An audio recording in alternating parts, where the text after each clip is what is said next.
Bago makarating ang Amerika sa China, dadaan muna dito sa Pilipinas.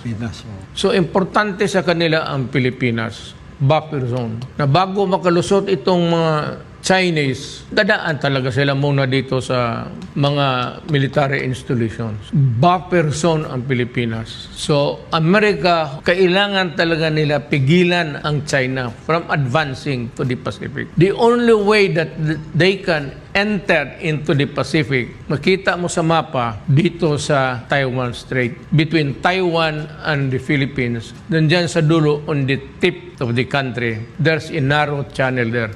Ngayon, kung magkagera, fight muna tayo dito bago ka makalusot. Before you can ever even entertaining the idea of conquering the Marianas and Guam, patayan muna tayo dito sa Pilipinas.